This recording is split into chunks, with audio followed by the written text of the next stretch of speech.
Hello everyone, आप सभी का स्वागत है आपके चैनल सेज फाइनेंशियल एकेडमी में। जैसा कि ये सीरीज हमने बनाई है आपको फॉरेन एक्सचेंज से रिलेटेड नॉलेज बहुत ही इजी और सिंपल वे में बताने के लिए, तो चलिए फॉरेन एक्सचेंज की सीरीज में ये फेडाई का सीरीज आज देखते हैं कि आज फेडाई ने कौन सा क्विज लॉन्च किया है। उस क्विज को पढ़ते हैं, समझते हैं और आंसर करने की कोशिश करते हैं।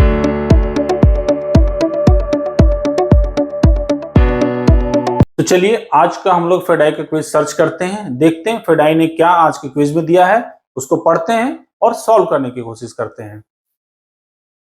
तो टाइप करेंगे फेडाई का क्विज। फेडाई के क्विज में देखेंगे आज क्या है। फेडाई के क्विज में आज है which is the most preferred payment method terms for importer in international trade considering counter party credit risk for the importer.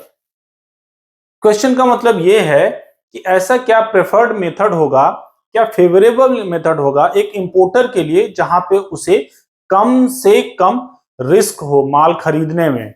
तो अगर आप लोग कोई सामान खरीदने जाते हो तो सबसे कम रिस्क किसमें होता है?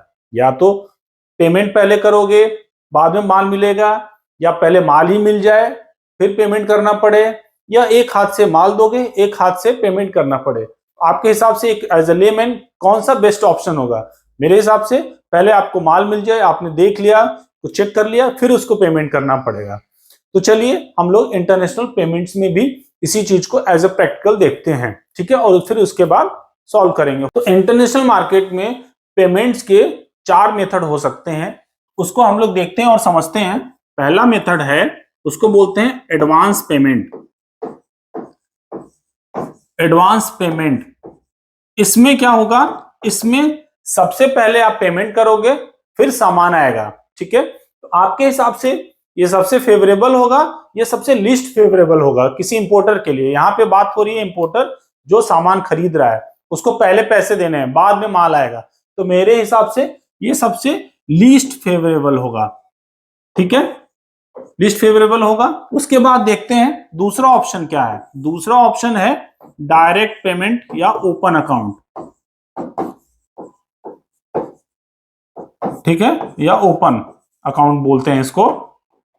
इसमें क्या होता है, इसमें माल आ जाता है, माल को आप देखते हो, चेक करते हो और सप्लायर उसके बाद आपसे पैसे की डिमांड करता है।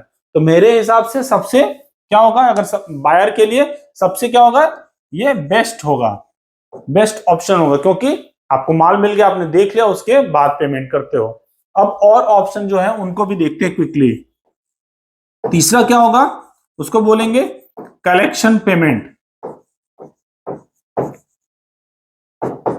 अच्छा, इन दोनों ऑप्शंस में क्या करता है सप्लायर, आपने पेमेंट करी और आपको वो डायरेक्टली गुड्स आपके पास भेजता है, या गुड्स के डॉक्यूमेंट्स, गुड्स की ओनरशिप आपको भेजता है और आप उसके बेसिस पे माल छुड़ा लेते हो। तो यहाँ पे आपको क्या हुआ, पहले पेमेंट करी और आपको गुड्स की ओनरशिप भेज दिया और उसके बेसिस पे अपने माल छुड़ा दी। यहाँ पे पहले ही उसकी गुड्स की ओनरशिप भेजा और माल ले लिया, आपने यूज कर लिया या देख लिया, उसके बाद पेमेंट करा, जैसा इंस्ट्रक्शन आप दोनों का आपस में। यहाँ पे क्या है, आपकी गुड्स की ओनरशिप आपको नहीं भेजता, वो बैंक के थ्रू आपके बैंक को भेजता है। मतलब सप्लायर अपने बैंक में गुड्स की ओनरशिप डॉक्यूमेंट, सारा गुड्स का प्रूफ जो होता है वो देगा, वो सप्लायर का बैंक आपके, आप इंपोर्टर हो, आपके बैंक को भेजेगा, और वो जब आप पेमेंट करोगे तो वो ओनरशिप आपका बैंक आपको हैंड ओवर करेगा। तो यहाँ पे कहने का मतलब, जैसे पेमेंट करोगे आपका डॉक्यूमेंट्स जो ओनरशिप होगा, जिससे माल छुड़ाओगे, आपका बैंक आपको हैंड ओवर कर देगा। अब लास्ट वाला देखते हैं, एलसी बिल पेमेंट।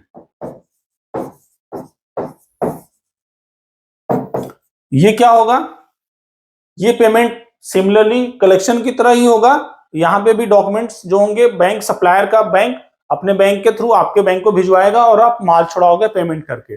बट यहाँ पे रिस्क क्या है कि यहाँ पे सप्लायर बोलता है कि अगर आपका मन बदल गया, आपने पेमेंट्स नहीं करी या माल ही छुड़ाने नहीं आया, माल पहुंच गया बैंक में, आपके डॉक्यूमेंट्स भी आ गया और आप बोले कि नहीं मेरे पास पैसे नहीं है, मैं माल नहीं छुड़ा पाऊंगा, या जो भी, तो माल तो पड़ा ही रहेगा, उसको चार्जेस भी लगेंगे कस्टम्स के। तो वो बोलता है कि आपको जितना माल होगा उसकी सिक्योरिटी आप अपने बैंक में रखो, कल को अगर माल का मन बदला तो वो बैंक खुद ही पेमेंट कर देगा, मुझे आप माल ले जाओ या ना ले जाओ। तो यहाँ पे क्या होगा, यहाँ पे सिक्योरिटी आपकी डिपॉजिट रहेगी उस बैंक में। आप सप्लायर को नहीं भेज रहे हो पैसा, बट अपने ही बैंक में आप रख रहे हो। कल को ओनरशिप सप्लायर के बेसिस पे वो अंडरटेकिंग ले रहा है बैंक, नहीं पे करोगे आप तो वो आपका बैंक पे कर देगा। तो ये फेवरेबल कौन से नंबर पे आएगा? तो पहले नंबर पे अगर फेवरेबल की बात करें तो हम लोग डायरेक्ट आएगा, क्योंकि इसने सबसे पहले माल ले लिया उसके बाद पेमेंट कर रहा है। ठीक है, ये जो होगा सबसे पहला पेमेंट किया है तो ये तो सबसे लास्ट में आएगा, क्योंकि पेमेंट ही पहले कर दे रहा, सारा रिस्क है कल को माल आया नहीं आया। तीसरे नंबर पे क्या है कि माल एक हाथ ले और एक हाथ दे, मतलब पेमेंट दिया और साथ के साथ आपने माल का ले लिया डॉक्यूमेंट्स, तो ये आएगा दूसरे नंबर पे।